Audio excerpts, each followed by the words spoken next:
Hi friends, సత్య beauty హోమ్కి స్వాగతం. ఈరోజు నేను చేసుకునేది రవ్వ కేసరి, దేవీ నవరాత్రుల్లో అమ్మవారి ప్రసాదం. ఈరోజు నేను చేయబోయేది రవ్వ కేసరి. దానికి నెయ్యి, ఆవు నెయ్యి వేసుకోవాలి. బాదం, కాజు,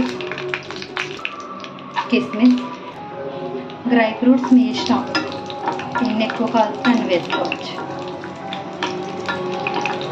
కానీ ఈ రవ్వ కేసరికి నెయ్యి ఎక్కువ పడుతుందండి.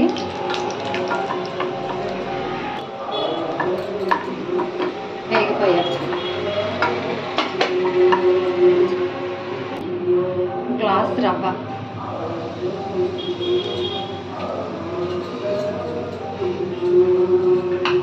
చిన్న మంట మీద పెట్టి కలర్ మారే వరకు వేపుకోవాలి.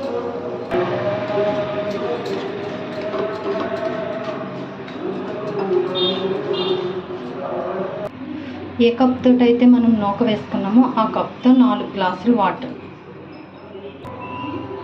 ఆ వాటర్లో కొంచెం కుంకుమ పువ్వు వాటర్ కలుపుకోవాలి. కుంకుమ పువ్వుతో పాటు కొంచెం ఫుడ్ కలర్, ఎల్లో కలర్ తీసుకున్నాను నేను. ఈ వాటర్ బాగా మరిగేలోపు చిన్న మంట మీద ఉన్న నూక కలుపుకున్నాం.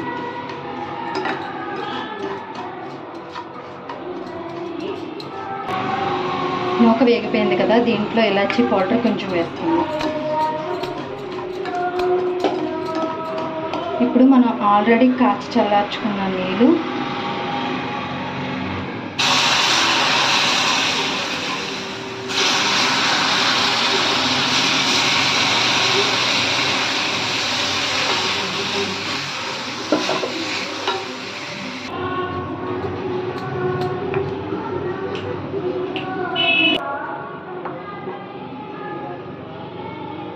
ఇలా వాటర్ అంతా దగ్గర పడే వరకు కలుపుకోవాలి.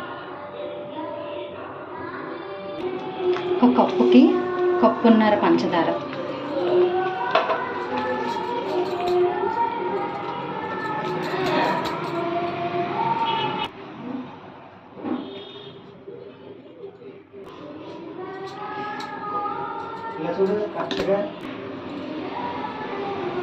కొంచెం ఆవు నెయ్యి. నేను నెయ్యి ఎక్కువ వేసుకోవాలని వేసుకుంటున్నానండి, మీ ఇష్టం. తర్వాత పంచదార అనే కప్పున్నర తీసుకోవచ్చు, నేను కప్పు మాత్రమే వేసుకుంటున్నాను. మీకు స్వీట్ ఎక్కువ కావాలంటే మాత్రం కప్పున్నర వేసుకోండి.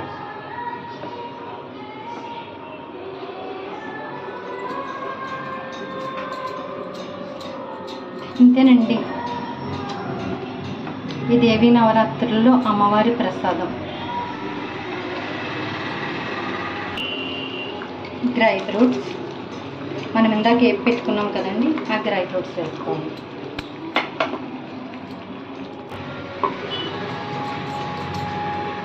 ఫుడ్ కలర్ నేను తక్కువగా వేసుకున్నానండి, కావాలితే ఇంకొంచెం ఎక్కువ వేసుకోవచ్చు. స్వీట్నెస్ కూడా నేను తక్కువగా చేసుకున్నాను, కావాల్సినంత స్వీట్ వేసుకోవచ్చు.